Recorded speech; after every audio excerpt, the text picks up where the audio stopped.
Boa noite, queridos ouvintes da Rádio HMI. Estamos aqui mais uma noite para uma grande live com uma grande mulher, professora Rita Cordeiro. O pessoal vai chegando, eu vou colocar a música que eu escolhi, teve votação, mas é a música que para mim representa essa professora querida, a professora Rita. E é a música da Malu Magalhães. Não sei se vocês conhecem, mas escutem. Falar que eu não ligo, agora amigo, eu tô em outra, eu tô ficando. Tô chamando a professora Rita e já vou explicar por que dessa música, tá? Fiquem tranquilos. Tia Rita, linda, boa noite. Noite, como é que tá? Eu tô bem, a senhora. Eu quero ouvir a música. É essa parte, tia Rita, ó. Com alguém com sede, sei, batom vermelho. Hoje eu não tô de batom vermelho, olha aí. Mas adorei. É, a parte mais bonita da música é que ela fala assim que ela traz essa leveza da vida. E em cada canto ela vê o lado bom. Depois eu vou mandar no WhatsApp para a senhora ouvir com calma. E Tá? ela é uma musiquinha bem bossa nova. E eu acho que assim, é a cara da senhora. Quem conhece a senhora vai entender. Né? Olha, Então é uma você pôr pão de queijo. Aí eu fiz um pãozinho de queijo, falei assim, queijo, né? as duas músicas representam. Mas eu acho que essa música da Malu, ela fala muito da senhora, ela fala muito. E é uma música assim que para mim traz muito sentimento bom, porque quando a Valentina era bebê, foi a primeira música que ela gostou de ouvir. Então Ah, a gente ouvia muito. Então, e hoje, assim, procurando, nossa, o que eu poderia falar da tia Rita, né?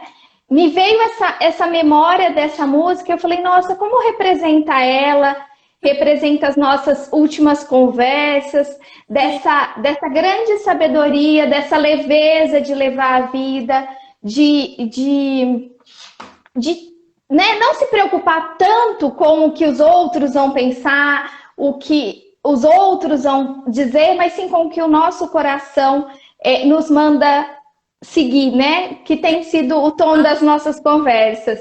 Claro, E, seguir o e, seu e coração assim, naquele momento, aquela hora.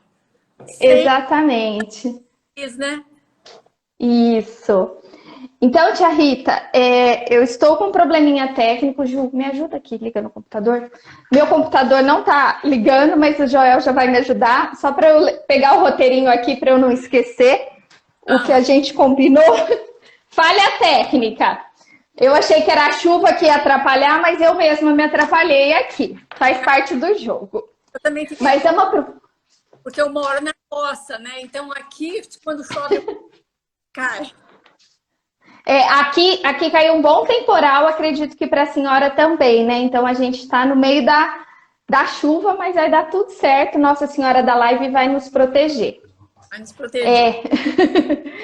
É. Bom, tia Rita, eu apresentei as senhoras nos stories, né? A professora Rita é professora aposentada da Faculdade de Odontologia de Araraquara, da Unesp, mas nem por isso parou suas atividades, né, tia Rita? Continua tanto na pesquisa quanto no consultório, né? Publicando, clinicando. Conta um pouquinho pra gente. O pessoal tá até falando que a senhora fez escova, é que você não vê a tia Rita todo dia, ela tá sempre muito bem arrumada, não é só para essa live. Ela é uma mulher chique, fina, elegante, né? É isso. Mas Super amiga, mas também amiga aí, tá? A Sandra ficou com vontade do pão de queijo, pelo jeito. Tem amiga aí, eu tô feliz, o Marco. Muito bom, tá? Não vou começar a citar, não, porque são tantos, né? Não dá certo. a gente esquece um ou outro, né? Que passa rápido. Mas, tia Rita, nos fale um pouquinho da senhora, o que a senhora já fez, a gente vai falar bastante, né? mas eu queria falar um pouquinho sobre esse atual momento da senhora, né? A aposentadoria, mas não parar, né? O que que a senhora está fazendo nesse momento? Quem é a tia Rita hoje? Bom, a tia Rita hoje queria, na realidade queria não, estou realizando o que eu tive vontade de realizar, que é continuar estudando bastante e trabalhar bastante com o paciente.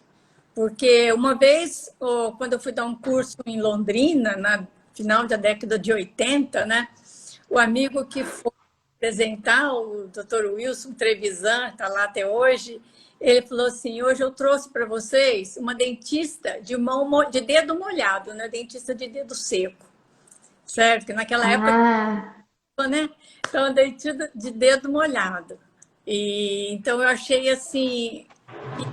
É o que mostra o que eu sou. Eu sou clínica, eu gosto de pegar criança, eu gosto de fazer, de conversar com criança, entendendo? Mas eu gosto também de fazer tudo isso com um embasamento bem grande, sabe? Eu não gosto de achismo. Então, eu acho que estou num momento, assim, que é o ideal. Pena que eu sei que vai passar, mas é o momento ideal. Mas quando passar, também eu estou preparada. Eu nunca pensei que fosse viver super bem sem a faculdade, e eu estou bem, né? Eu estou indo só na pós-graduação, mas estou bem. Então, eu acho que o dia que eu falar, não, o consultório também não deu, eu tenho certeza que vou ficar bem também. Tá? A gente sempre procura alguma coisa para fazer e acha, né? Com Então, certeza. hoje, o que aparece eu faço, não deu para fazer, infelizmente, e me preparando para o dia que for o momento parar de Ah, verdade. mas quando esse momento chegar, se ele chegar, a senhora tem muito, muito para ensinar, né? E hoje o tema da nossa live é exatamente isso, né? O conhecimento do passado sendo aplicado agora no presente, né? Porque com a HMI, muitas técnicas que eu particularmente não aprendi na graduação, mas que para a senhora fez parte do dia a dia por décadas, né? Tá voltando. Então a gente realmente precisa de profissionais tão capacitados, altamente qualificados como a senhora para nos ensinar, né? A tia Rita especialmente me ensinou a fazer coroa de aço, né? Então eu posso dizer isso. Então ela está aqui hoje também para ajudar quem nunca fez uma coroa de aço. A gente vai falar também um pouquinho de uma outra técnica que era usada lá no passado e hoje em dia está voltando, né, tia Rita? Mas a ideia é realmente essa, né? Trazer o passado para o presente e reforçar, né? Para a senhora, que assim, ainda não acabou, tem muito chão pela frente. Muito chão. Deus quiser, vamos lá, né? Mas tem Opa. muitos amigos, tem amigos que me ajudam, ex-alunos que estão junto de mim o tempo todo, graças a Deus, né? Você é uma delas. Então, eu sempre tenho um do meu lado. Então, eu acho muito bom, sabe? Isso é muito legal. Muito bom. Eu comentei com a senhora, né, que o universo do sorriso está virando quase um estágio obrigatório, né? Todo mundo passa por lá, vai lá clínica com a senhora, né? Que é uma outra realidade que a gente não tem na clínica dentro da universidade, né? Que é essa realidade do consultório. Então, é diferente e a senhora está trazendo essa experiência para alguns pós-graduandos e é super bacana mesmo. Pode vir com ordens. Sim, é muito gostoso. Professora Rita está recebendo currículos, tá? Podem anotar aí, ela está recebendo currículos para estágio na Clínica Universo do Sorriso, tá bom? Agora, sorriso, então deixa eu dar um spoiler aqui. A Clínica do Universo está mudando para o Universo da Saúde. Tá? Estaremos lá do mesmo jeito, tá? Vamos mudar algum layout lá dentro, a decoração tá sendo retocada, tá ganhando up e vai ser o universo. Que legal. Vai mudar. Mas tudo bem. Agregando novos projetos. Sim, mas vamos continuar daqui para cima, nada para baixo, tá? Mas exatamente. Estão tudo aberto lá, tá bom? Que belezinha. Ô tia Rita, me conta um pouquinho, agora vamos entrar já no nosso tema, um pouco das fases que a odontopediatria passou, né? Eu tinha falado da gente falar da década de 80, da década de 90, mas a senhora é lá da década de 70 também, né? E eu nem sabia. Então, conta um pouquinho pra gente, tia Rita, Essa mudança que a senhora sentiu nesses o quê? 40 anos de profissão? 47 anos. Acho Então, que é quase cinco, então 47. quase 50 anos de odontologia. É. Então, eu acho que a senhora tem muito para contar para a gente essas mudanças. O que a senhora mais via lá no começo da carreira, lá na década de 70? Como que era a realidade do consultório? Olha, na década de 70, a filosofia era outra, tá? Hum, Quando eu estava na faculdade, a gente tinha um tipo de uma brincadeira lá na faculdade, essas brincadeiras que tem e tudo. E uma das tarefas que a gente tinha era encontrar um paciente sem cárie. Então, hum, era uma correria, né? Que a gente ganhava pontos, essas coisas. E tinha um professor que tinha uma sonda exploradora finíssima. Ele carregava a sonda exploradora numa caixinha forrada de azul. E ele é que examinava. Eu estava o paciente, ele passava a sonda exploradora. Qualquer coisinha que a sonda exploradora parava, tinha cárie. Entendeu? Então, a cárie para a gente não era uma doença. A cárie era um buraco. Entendeu? E nós trabalhávamos curando, tampando os buracos. Era assim mesmo. Tá? Era desse jeito. Então, a amálgama, a gente tinha uma cariezinha na oclusal, a gente fazia a extensão para prevenção, fazia o amálgama seguindo todos os sulcos, as fissuras direitinho. Ficava assim, a gente achava lindo, né? Ficava lindo aqueles amálgamas bem esculpidinhos, bem fininho, parecia uma resina, um selante. Mas era aquele que amálgama. E assim, as coisas foram acontecendo. Então, o paciente ia para tratar do dente. Então, quando eu montei consultório pela primeira vez em Ribeirão Preto, eu saí de Beraba, fui para Ribeirão, né? Quando eu montei consultório lá, o que a gente mais fazia isso, era amálgama. Aí a Aldete até está falando que a dentina tinha que gritar. É isso mesmo, a gente tirava a lesão de cárie até passar a cureta e fazia o barulho, era o grito da dentina. Então, era assim. Então, a gente fazia muito amálgama. Resina, só em dente anterior, olha... Graças a Deus, eu comecei, logo que eu montei o consultório, apareceu o NuvaFil. NuvaFil foi o primeiro material resinoso para restaurações ativado por luz. Era uma caixa imensa de luz e tal. Então, realmente, assim, eu fui uma das primeiras em Ribeirão Preto que tinha NuvaFil, né? Porque antes da resina a gente manipulava na mão, pó líquido, tá? Então, era muito diferente, muito mesmo, sabe? uhum. O preparo, tinha a Ana Maria está falando aqui, tinha que fazer calda de andorinha. Claro, todos os preparos tinham que ter uma retenção imensa, porque não tinha como reter, certo? Então, Não assim, tinha adesão. não tinha adesão, de jeito nenhum.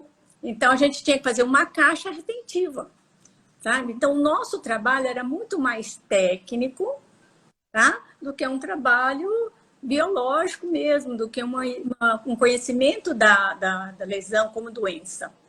E as coisas foram mudando com o tempo. As coisas Então, eu ia perguntar, quando que a senhora sentiu que estava vindo uma mudança, que o perfil do dentista estava mudando de tecnicista, né? E centrado só no procedimento, para um dentista mais centrado primeiro na doença, né? E depois, com o tempo, no indivíduo, né? Que hoje a gente tem um outro olhar. A senhora lembra quando isso começou a acontecer? mais ou menos, né? Acho que foi no fim da década de 80, tá? Logo mestrado, fiz doutorado, aí eu fui contratada na radiologia, né? Aí depois, lá na radiologia, pelo estudo da lesão de cárie, e aí eu fui começando a ver o relacionamento entre a profundidade da lesão e realmente se existia lesão, se não existia lesão, e assim por diante. Então, nessa época, eu comecei a frequentar o grupo dos professores de odontopediatria, certo? Começamos a fazer pesquisa, mas as pesquisas eram muito diferentes, eram muito mais devagar, muito mais simples, sabe? E foi aí que a gente começou. Começou aquele grupo lá em São Paulo com a professora Marisa Maltes, começou a estudar, certo? A Bopred começou a trabalhar em cima. Então foi nessa época, assim, sabe? Em torno de fim da década de 80, começo da década de 90. E a coisa aí começou a mudar muito rapidamente. Muito, graças a Deus, né? Mudou bem rapidamente. Para melhor, né? Melhor. Sempre. Muito. E nessa história toda, nesses quase 50 anos de profissão, quando que a senhora percebeu a HMI? Quando que ela chegou para a senhora? Bom, a HMI chegou de uma maneira muito interessante, porque a Tuca e eu começamos a ver alguns pacientes que chegava, a gente olhava aqueles primeiros molares com uma cara esquisita. Era uma cara esquisita. E a gente restaurava e caía a restauração. Restaurava e caía a restauração. Era um negócio esquisito. Então, nós começamos a encher de um número de vidro para observar, para ver o que acontecia. Então, bom, isso aqui é uma cárie, nós temos que colocar aí o número de vidro, tentar remineralizar isso aqui. Foi assim que a gente pensou. E a gente começou a colocar uma bolinha vermelha, aquele adesivinho vermelho, na ficha desses pacientes. Os pacientes tinham esse problema. E a gente sempre chamava o paciente para voltar, acompanhava. Aí a Tuca foi em 2000, 2001, não sei. Ela foi num congresso da EAPD na Irlanda. E de lá ela me ligou. Descobriu o que nossos pacientes têm. Aí ela me falou, chama MIH. Aí quando ela voltou, nós começamos a estudar o que era MIH, mas mesmo assim não começou imediatamente, porque nós tínhamos um grupo de pesquisa de diagnóstico de cárie muito forte. É a época do João, da Michele, né? E da Jussaíra, uma turma grande que estava nesse grupo de pesquisa nosso, certo? Da Thalita, Baudieri. Então, nós tivemos, assim, primeiro que caminhar, terminar com esse grupo para começar. Então, eu fui terminando, a Tuca foi devagarzinho, começando com a HMI, foi aí que entrou o Fabiano, a Juliana. A Juliana ficou no meio termo, a Juliana e o Diego fizeram mestrado com cárie, doutorado com HMI, certo? Então, foi passando devagarzinho. Então, foi assim que aconteceu, aí que nós começamos a aprender, mas nós vimos a HMI, acho que como a maioria das pessoas, não sabe o que é, vê que é uma coisa esquisita, mas não sabe o que é. Eu acredito que há muito tempo que a gente estava vendo, só que como tinha menos, né, e os pacientes tinham muitas lesões de cárie, misturava tudo, né? Entendi. Agora diminuiu, graças a Deus, né, a incidência de cárie caiu bastante e aumentou a incidência de HMI, então a coisa está ficando um pouquinho mais visível, assim, mais nítido. Mas antes não tinha essa nitidez toda, não, de jeito nenhum. Então, eu vou só aproveitar a oportunidade e fazer um merchan de uma das suas orientadas, né? Como você citou, a professora Juliana Feltrin de Souza, eu acho que ela não está aqui, mas se ela tiver, né? É um grande orgulho para a senhora, né? Que Nossa. Recentemente ela foi citada como uma pesquisadora brasileira, na verdade, a terceira pesquisadora do mundo a publicar mais sobre o tema HMI, né? E ela é fruto da senhora, então, assim, é um orgulho, eu sei, e eu acho que cabe aqui a gente exaltar isso, né, tia Rita? Foi grande, inclusive o primeiro trabalho dela foi aquele levantamento que ela, a Fabiana e a Cris fizeram aqui em Araraquara, lá em Minas também, saíram vários trabalhos. E aí ela chegou para mim, e esse nem foi a tese dela, ela entrou no grupo que ela já estava fazendo a tese em diagnóstico de cárie. Aí ela entrou no grupo e começamos a fazer essas pesquisas tudo junto. E ela estava no mestrado. E quando ela entrou no doutorado, ela chegou para mim e falou assim, agora eu quero trabalhar com rato. Eu falei, pelo amor de Deus, eu tenho uma alergia violenta, eu já trabalhei muito com rato, me dá uma alergia violenta. Ela falou, mas eu quero trabalhar. Fizemos aquele trabalho imenso, né? Estudando a influência da amoxicilina, no desenvolvimento do esmalte do rato, certo? Então, ela é uma pessoa maravilhosa, que não tem medo de serviço, não. Não mesmo, não mesmo. E em breve ela também estará aqui nas lives, né, conversando comigo, porque ela não vai fugir, não. Mas, tia Rita, vamos voltar para o nosso tema. E nesses anos todos, né, de trabalho, de clínica, Você vê agora, né, depois que a HMI chegou com tudo, que a gente já testou uma série de coisas, né, já testamos ionômero de vidro, já testamos resinas compostas, diferentes adesivos, selantes, né, inclusive são trabalhos que eu ajudei a conduzir, mas é um financiamento vindo da senhora, né, hoje... A senhora vê alguma coisa que a senhora usava lá atrás que pode ser aplicada para HMI, que a gente precisa trazer à tona? Eu vou deixar a senhora falar, todo mundo já sabe o que é, mas eu vou deixar a senhora falar. Tá bom, tá. Veio para ficar, né, gente? Eu sou super fã da coroa de aço, certo? Eu usei muito mesmo. Eu usei muita coroa de aço na minha vida. E antes era assim, é o que eu falei para vocês, a filosofia era outra, né? Então você fazia uma pulpotomia no dente, você abria tanto o dente para fazer pulpotomia que era melhor você colocar uma coroa de aço, porque ele perdia a resistência mesmo. Uma classe 3, uma classe 2 composta, na maioria das vezes você tinha que pôr coroa de aço, porque a gente tinha que fazer um preparo que abria assim na proximal, certo? Abrangendo, tirando todo o ponto de contato, a gente não podia deixar ponto de contato em dente, né? A gente fazia todo o ponto de contato. Então, a coroa de aço era realmente a indicada no momento, né? Depois, os materiais foram melhorando. Vamos ser sinceras, as resinas hoje estão maravilhosas, né, gente? Então, os materiais foram melhorando, nós fomos aprendendo que devia cuidar mais do dente, que tem pastas para escovar o dente com produtos especiais e assim por diante. As crianças deixaram de ter tanta cárie, né? Então, os tratamentos foram melhorando, foram mudando também, tá? Então, por isso que a coroa de aço acabou caindo em desuso. Aí entrou na era da estética. Todo mundo queria uma super estética, né? Todo mundo queria uma super estética. Então, aí sim que a coroa de aço caiu em desuso, o amálgama caiu em desuso também. Por quê? Valorizava a estética, certo? Só que agora nós estamos mudando. Agora é interessante ver o seguinte: nos Estados Unidos, na Europa, a coroa de aço não caiu tanto assim. Por quê? Aonde tem os sistemas de saúde, aonde tem necessidade de ter um seguro, que o seguro paga o tratamento. Então, um dente que é restaurado uma vez, o seguro paga. Daqui 6 meses ele tem que restaurar de novo, o seguro não paga mais. Então, para o dentista é preferível colocar uma coroa de aço, cobrar um pouquinho mais e resolver o problema, do que ficar trocando a restauração e acabar não recebendo do seguro. Então, tem esse envolvimento social também, socioeconômico, né? Uhum.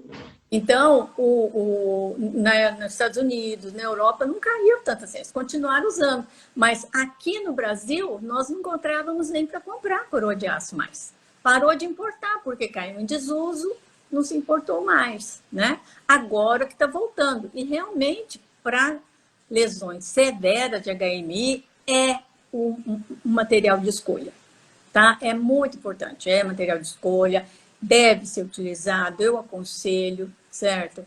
E agora estão surgindo as coroas da Shofu, né?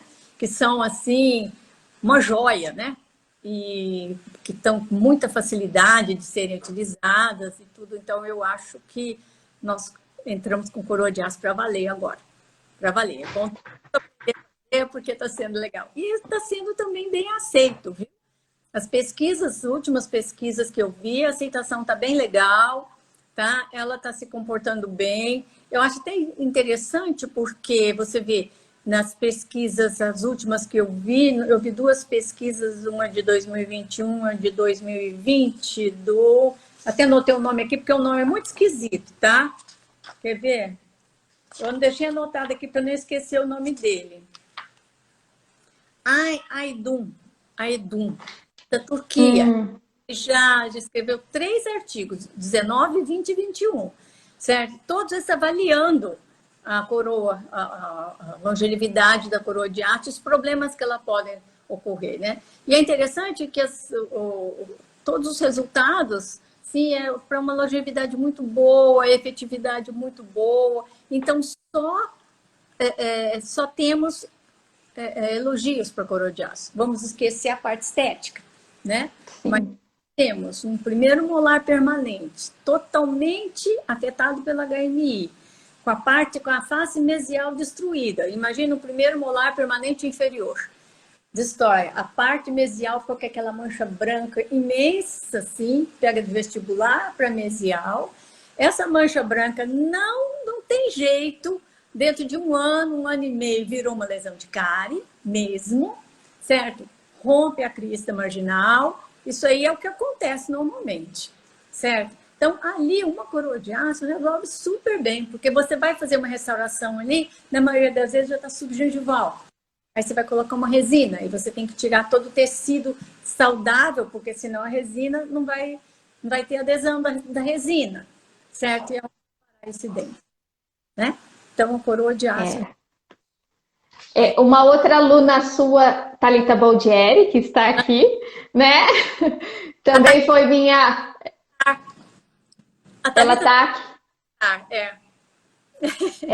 Ela também foi minha colega de quarto, né, durante o doutorado, e ela chamou atenção aqui, um beijo, né, Thalita, que é um material duradouro e muito eficiente, Sim. Né, e realmente eu acredito nisso, e a Letícia também chamou atenção que é um material que a gente tem que fazer um movimento para levar para o SUS, e eu também apoio essa ideia, né? Eu acho que com a entrada das coroas de aço pela Shofu, né, que é a empresa hoje que distribui as coroas de aço aqui no Brasil, a gente, né, tá nesse movimento para que ela seja amplamente usada.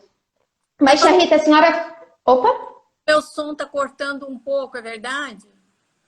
Tá, mas tá dando para entender, bem pouquinho, tá? Dá para conseguir ouvi-la. Se estiver atrapalhando muito, eu volto para o 3G, qualquer coisa assim, porque pode ser por causa da chuva, tá? Tá chovendo bem aqui. Mas por enquanto tá indo. Qualquer coisa eu aviso a senhora. Tá bom, falou. Então, mas, olha, gente, eu acho que agora o nosso objetivo é capacitar os dentistas da rede pública para usar a coroa de aço. Que, inclusive, em termos de SUS, veja que interessante. O paciente vai com HMI, certo? Ele teria que fazer todo aquele acompanhamento que no consultório não é difícil fazer. Você senta com a mãe, você mostra os casos, você coloca pílula de vidro, você passa verniz fluoretado, marca daqui um mês, faz tudo de novo, a mãe leva, e assim, tudo bem, certo? História particular, que a mãe está ali, que leva. Agora você vai na rede pública, a criança chega com HMI, todo estourado, não adianta colocar uma restauração de resina. Oi, mas é o que tem. Então tá, faz uma restauração de resina. Você viu o que aconteceu com as restaurações de resina que não foram acompanhadas naquela sua pesquisa, certo? Resultado, dentro de 6 meses, 7 meses, estava tudo com lesão de cárie novamente. Então volta, certo? O sistema de saúde tem que pagar outro tratamento, gastar mais material. Então, não é viável nem economicamente. Então você pega uma custo-efetividade, né? Custo-efetividade não existe. Tem um estudo feito, uma das pesquisadoras foi a Santa Maria, Ruth Santa Maria, ela é do Peru, ou se ela é da Colômbia, eu acho que ela é do Peru. E junto com o Nicola Inês, eles avaliaram custo-benefício, a custo-efetividade da coroa de aço. E eles calcularam, comparando com restauração convencional, eles calcularam, inclusive, o quanto o paciente gastava para ir, certo? Da casa dele até na faculdade e assim por diante, né? E eles observaram que era preferível, eles avaliaram isso feito em serviço público, que era preferível o serviço público pagar a coroa de aço do que a restauração convencional, porque acabava se gastando muito mais ao longo do tempo. Tá? Então, realmente, temos que levantar uma bandeira agora muito grande tá? E tentar dar aula para o SUS, dar aula para o serviço público, entrar Com certeza. clientes, sabe? Para ensinar, porque é necessário. Eu acho que nós vamos dar, assim, uma luz para o pessoal, né? E tia Rita, só para deixar bem reforçado assim, são todos os dentes com HMI que necessitam de uma coroa de aço ou dentes específicos, situações específicas ela está indicada? Situações específicas. Só situação específica. Não quer dizer que chega um paciente com HMI, eu tufo a coroa de aço, não é isso não. Porque é claro que por melhor que ela seja, certo? Ela pode interferir na oclusão, certo? Ela pode dar problemas de gengivite, qualquer má adaptação dela pode dar problema de gengivite, tá? Então, não é em todos os casos. Principalmente no consultório, eu acho que a gente tem que permanecer ainda fazendo o possível para aqueles protocolos de tratamento tradicional que a gente costuma fazer, que você sempre falou, né? Aplicação de flúor, de sensibilização, o tratamento com ionomecimento ionumérico por um tempo, espera a criança crescer. Então, se a gente está fazendo isso, o paciente está indo bem, está tudo bem, então por que colocar coroa de aço? Não tem necessidade. Você lembra da Sara? Nós acompanhamos aquela paciente. Então, o Gu Silvestre entrou aí, olha, o Gustavo, tá ali, Camila. O Gustavo. Eu acabei de ver. Ele também foi um desses pacientes. Então, nós começamos fazendo todo esse tratamento tradicional e beleza, certo? O Gustavo está ótimo até hoje. A Sara, os inferiores, eu acabei colocando coroa de aço, porque nada parava naqueles dentes. Os superiores ficaram bem legais, não tiveram problema. O esmalte mudou de cor, ficou brilhante, endurecido. Então, tudo bem, o dente já está restaurado, está lá. De todo jeito, ela tem uma mordida aberta, ela vai ter que ir para o ortodontista, certo? Então, não adianta eu querer interferir na oclusão dela agora, nesse momento. Então, vamos esperar ela ir para o ortodontista e ver o que a gente faz, certo? Então, exatamente. Casos não, viu? De jeito nenhum. Eu acho que, inclusive, a coroa de aço em dentes descidos também é muito indicado, sabe? Muito, muito indicado. Porque o dente descido, ele tem uma característica diferente do dente permanente. O dente descido, ele se desgasta mais facilmente, mais rapidamente. Ele perde estrutura rapidamente. É diferente do dente permanente. E no dente descido, nós temos a possibilidade de fazer pela técnica de Hall, que é uma técnica certo? Mas não permanente, não dá para fazer pela técnica de Hall, né? De jeito nenhum. Não. Tecido, você pode fazer pela técnica de Hall, que é muito legal, os resultados são ótimos. Tem trabalhos mostrando, certo? Muito, muito bons os resultados. Tem aquele trabalho da Aline, que é do nosso grupo de pesquisa, né? Orientado pela Tuca, foi feita lá na Colômbia, com o Manuel, o Diego. Eles colocaram coroas de aços, eles observaram, né? Com um desgaste mínimo. Né? E eles observaram resultados excelentes, né? Comparado a técnica do Hall com a restauração de resina composta, tá? Então, é uma técnica que veio para ficar, mas deve ser feita em dentes descidos. Aliás, eu acho que nós não podemos esquecer de comentar aqui, que na realidade, a técnica de Hall, ela foi introduzida na Escócia, né? Pela doutora Hall, porque ela começou a fazer isso nos pacientes dela, né? Lá na Escócia, né? E com o tempo ela foi observando que estava funcionando muito bem. E a indicação da técnica de Hall mesmo é não tirar a lesão de cárie, é restaurar o dente com a coroa de aço na lesão de cárie, deixando o tecido cariado, certo? Porque o tecido cariado, a partir do momento que ele fica isolado, certo? Existe uma paralisação do processo, então esse processo evolui muito vagarosamente. Então, essa seria a indicação, tá? Da técnica de Hall. Aí depende de cada um, se tem coragem de colocar um cimento e uma coroa em cima de uma dentina amolecida, ou se não dá vontade de passar cureta, tirar aquela dentina lavadinha, né? Então, aí é cada um que vê a sua filosofia de trabalho. Mas eu acredito que a técnica de Hall, vamos dizer assim, feita de acordo com o esquema da professora Hall e do Nicola Inês, que trabalha bastante com isso, e também, ou modificado, né, tirando a lesão de cárie amolecida só, né, dando uma coletada. Cada um faz do jeito que quer, mas eu acho que funciona. Tia Rita, eu vou só pontuar umas coisas só para o pessoal fixar um pouquinho, porque a gente acaba, né, indo na conversa e tem alguns conceitos que o pessoal não tem assim muito bem definido. Eu falo. Então, ó, vou voltar aqui.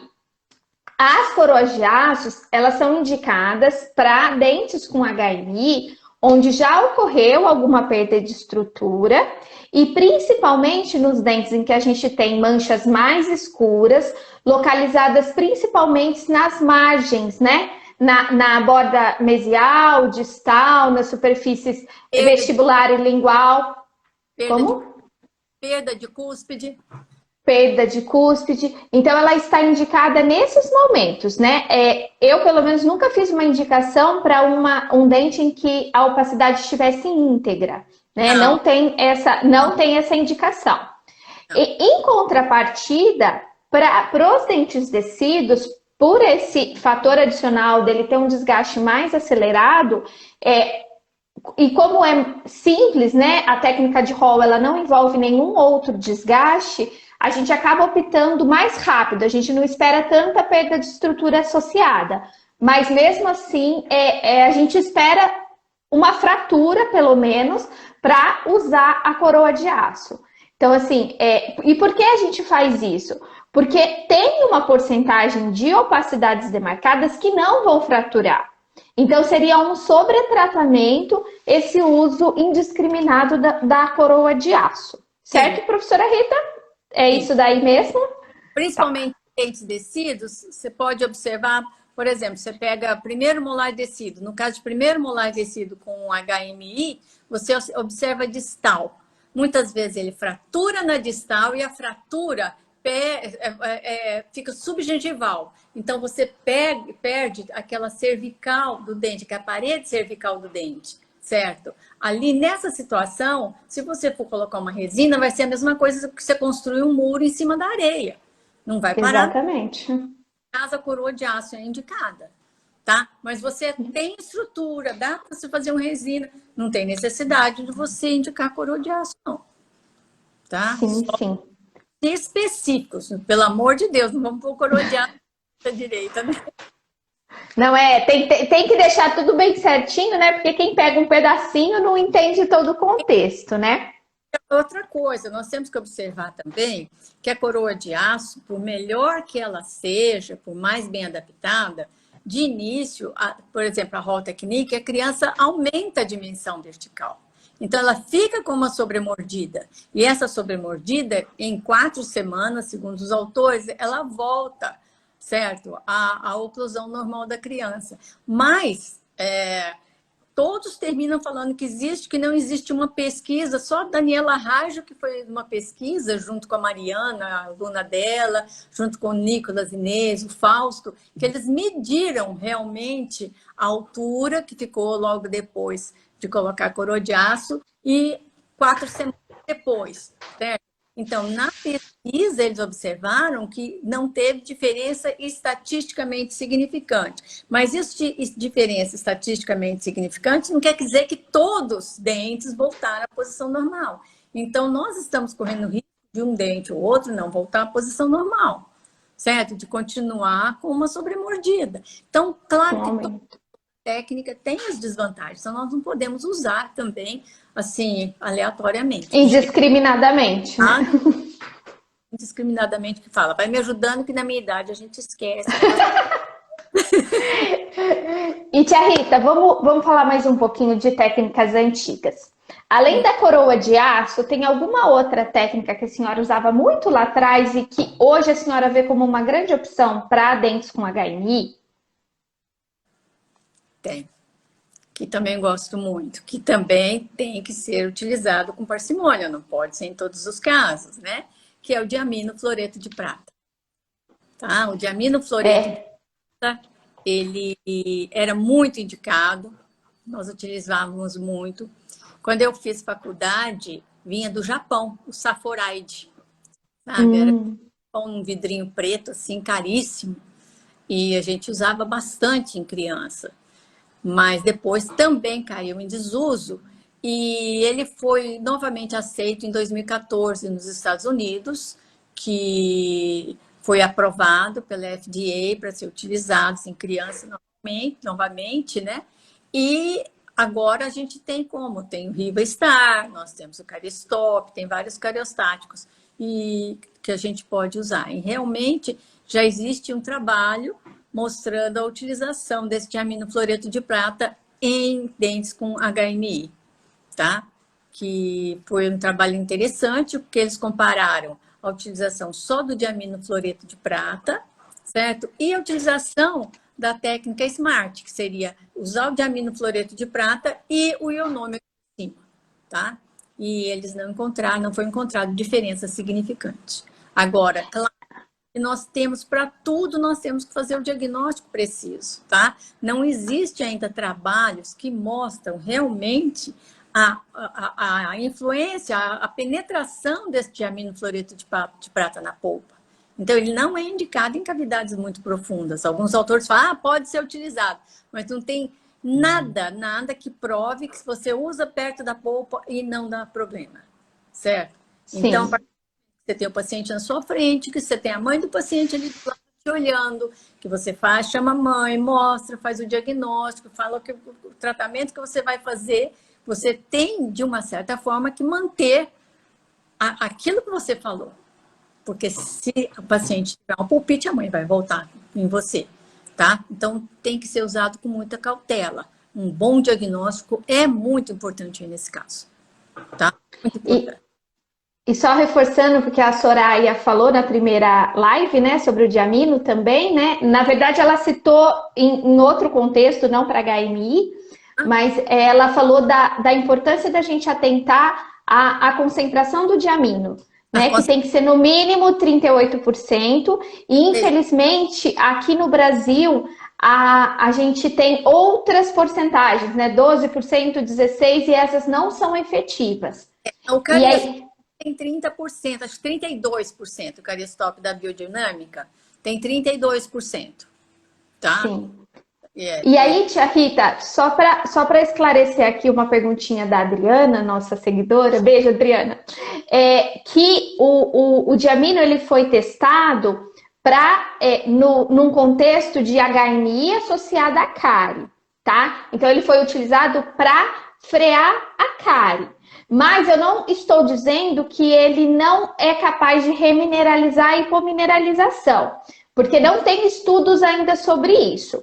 E eu acho que a senhora pode falar um pouquinho daquele incisivo que a senhora passou um diaminofluoreto de prata, que eu vi e ficou, gente, juro, não tem evidência científica nenhuma, é só a nossa opinião, né, tia Rita? Mas aquela hipomineralização ficou dura, né? A senhora passou na lingual dos incisivos, né? Que estava com uma hipomineralização bem extensa, né? Muita preocupação com relação à fratura daquele dente. E aí era a opção que naquela época tinha, né? Realmente. Agora, eu penso assim, realmente não existe de jeito nenhum. Até a Sandra tá aí, eu já várias vezes já falei, Sandra, nós precisamos fazer uma pesquisa usando diamino em dente com HMI, mas é complicado, porque tem que ser uma pesquisa em vivo, porque como que você vai ter, aqui no Brasil, nós não extraímos tantos dentes assim, fora do Brasil, é mais comum que seja a extração, né? Faça a extração, mas nós não podemos simplesmente provocar uma desmineralização na superfície, no esmalte, e testar o diamino. Isso já foi testado várias vezes. Então, já foi observado que a prata realmente penetra nos túbulos, inclusive nos túbulos dentinários. Ela oblitera esses túbulos e ela impede a invasão bacteriana, certo? Associado a isso, né, tem a ação do fluoreto, que ajuda realmente na remineralização. Então, realmente mostra uma efetividade e a gente imagina que em HMI isso possa acontecer, porque nós sabemos que nós temos os túbulos aumentados na HMI, nós temos mais espaço entre os cristais de esmalte. Então, a gente imagina que realmente possa penetrar ali. Mas não temos nenhum trabalho mostrando. Mesmo nesse trabalho feito, que eu citei agora, né? Não tem realmente... eles não mostraram, eles não cortaram os dentes e mostraram depois a penetração da prata. Certo? O que eu acho que eu posso acrescentar é que Sim. existe não, eu fugiu a palavra. Existe uma coerência biológica em dizer que o diaminofluoreto de prata aumenta a resistência dessas áreas hipomineralizadas. O que a gente não tem é uma evidência científica que nos mostre, por conta de uma certa limitação prática do estudo, porque como que seria o desenho desse estudo? Nós pegaríamos crianças com HMI, com opacidades rígidas, tá? Aplicaríamos o diaminofluoreto de prata, extrairíamos esse dente para poder fazer uma análise e comprovar que realmente a dureza daquele esmalte aumentou. Né? Só pelo pequeno desenho que eu mostrei para vocês, não tem comitê de ética que aprovaria um trabalho desse. Né? A gente vai ter que criar outros mecanismos de pesquisa para provar que ele realmente é efetivo nesse aumento da dureza, da resistência desse esmalte hipomineralizado. Mas isso não quer dizer que ele não é uma opção, porque existe realmente uma coerência biológica em utilizá-lo. Inclusive, alguns autores sugerem a utilização do diaminofluoreto de prata quando vai fazer restauração classe 2 na parede cervical. Entendeu? Antes de colocar o material restaurador, passar o diaminofluoreto de prata na cervical. Certo? Aí nossa, interessante. Resina, tá? Isso eu já fiz, tá? Isso eu já fiz no consultório, não tem dificuldade nenhuma de fazer, a gente só tem que tomar muito cuidado porque mancha mesmo. Tem que fazer cervical distal de primeiro molar, o paciente tem que estar super consciente que vai manchar e tal, que vai ficar com um dente mais escuro naquela região e tudo bem, mas você pega um paciente que tem uma incidência de cárie altíssima, que o paciente cada vez que chega tem mais um pouquinho de lesão de cárie, então, nesse caso, é interessante se fazer. Então, eu imagino assim, se eu tenho um dente com MH, que eu tenho que restaurar esse dente, será que se eu passar o diaminofluoreto de prata, fizer a técnica SMART, certo? Nós vimos por aquele trabalho que realmente funcionou. Então, é uma coisa que a gente, de repente, pode utilizar em dente com HMI, mas, pelo amor de Deus, não tô dizendo que funciona, nem estou indicando, não, é sugestão, né? Eu acho que é mais uma ferramenta para lidar. Sim, é aquela coisa que a hora que você está no fundo do poço, precisando de uma cordinha, você fala, o que acontecer é lucro. Foi o que eu falei para a mãe da paciente. Eu deitava à noite e sonhava que ela ia aparecer no outro dia sem dente. Mas ela tá com dente e não se incomoda com a mancha. Vamos deixar isso bem claro, né? Com a pigmentação, não se incomoda. Embora a gente ache que pigmente muito, para o paciente muitas vezes passa desapercebido, né? Mas tá mais bem, viu? Hoje estou atualmente com 2 pacientes, mas são crianças bem pequenininhas, 1 ano e pouco, né? Com cárie precoce da infância, que os pais falaram, não pode usar. Eu falei, olha, vai ficar preto. Mostrei foto. Não pode usar, eu quero que pare essa cárie. Certo? Então, isso já está tendo, os pacientes, desde que você explique direitinho, é a mesma coisa que a coroa de aço, né? Eu tenho velho conta muita história, né, gente? Então, vocês têm um pouquinho de paciência. Eu tenho uma pacientinha que eu estava atendendo até junto com a Flávia, HMD, né? Severíssimo, os segundos molares totalmente destruídos. Aí eu sugeri, falei, olha, nós podemos colocar uma coroa de aço aqui e tal. A mãe não quis nem saber de jeito nenhum. Onde ela viu, pô, coroa de aço, aquela coisa horrorosa. Bom, resultado. 6 meses depois, o dente continuou sendo destruído, já não tem quase coroa nenhuma e tudo. Aí a mãe falou assim, olha, eu não sei o que faz. Falei para ela, olha, eu ainda continuo indicando. Aí eu peguei. E foi bem interessante, que eu tinha acabado de receber, a Letícia tinha me mandado umas coroas da Chofu. Aí eu mostrei para ela, eu falei assim, olha aqui, mãe, isso é uma joia.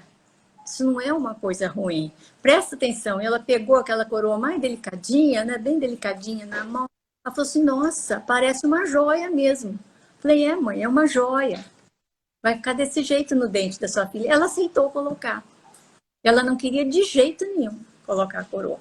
E a gente até pensou, então vamos colocar no Smile, né? Só que o dente é rígido, a polpa tá rígida, tá livre. Nós íntegra, nós não tivemos que fazer tratamento endodôntico nem nada, ia ter que fazer tudo isso para preparar e para colocar uma outra coroa ali. Então, aceitou. Você mostra para a mãe, tem que mostrar, conversar, né? Vale o tanto que você tem que conversar e mostrar para o paciente que você está interessada em ajudar. Né? Você tem que fazer para o paciente poder colaborar com você também. Falei demais. Pode não falou não. Eu fui só olhar a hora, porque eu vou fazer uma última pergunta para a gente encaminhar para o final. Porque assim, eu ainda não sou muito experiente em lives, então eu não sei a hora que o Instagram derruba ou não derruba, mas eu vou ficar dentro da 1 hora que eles dizem que não derrubam. E aí a pergunta é de uma, eu não vou lembrar o nome, mas ela quis que a senhora falasse um pouquinho mais da técnica Smart. Como que é os passos clínicos da técnica Smart? Só para deixar isso bem reforçado. E depois, só responde a Kênia também, se as bandas ortodônticas têm bons resultados como as coroas. Então, só essas 2 últimas perguntinhas. Tá. Deixa eu aproveitar que a pergunta que eu estou vendo também. Kênia, eu tenho bastante experiência também com as bandas ortodônticas. E eu tenho casos que foram bem sucedidos e tenho casos que não foram bem sucedidos também, tá? Porque você tem que usar a banda muito bem, principalmente ali, lógico, na proximal, que geralmente você usa quando está com problema na proximal, certo? Tanto na proximal quanto na oclusal, porque às vezes a banda ortodôntica, a hora que você adapta, ela fica uma bordinha na oclusal. Um dente que tem HMI, aquela bordinha já é o suficiente para reter placa, reter o biofilme, certo? Então você tem que ficar bem de olho, que é muito comum. E se você observar na banda, na união da banda com o dente, se você vir um risquinho ali, separando o ionômero, abre imediatamente, porque já infiltrou. Então, isso eu já observei na banda. Mas eu tenho casos assim, maravilhosos. Tenho paciente, sabe aquele paciente que você vê, criança de 5, 6 anos, você vê que já vai erupcionar o primeiro molar permanente, que é distal do segundo molar descido, está quebrando, certo? Que se ela quebrar o primeiro molar permanente, vai mesializar, vai ocupar aquele espaço. Você coloca uma banda ali, o primeiro molar permanente erupciona certinho. Então, é uma opção muito legal, sim. Certo? Tá? Muito legal. Ótimo. Tá? Agora, e a técnica Smart, tia Rita? Smart. Ali eu não vou discutir. Você tira quanto de tecina dentina cariada. Não é o nosso momento, seria uma outra aula, né? Mas uma outra aula? a gente faz a aplicação do diamino-fluoreto de prata, certo?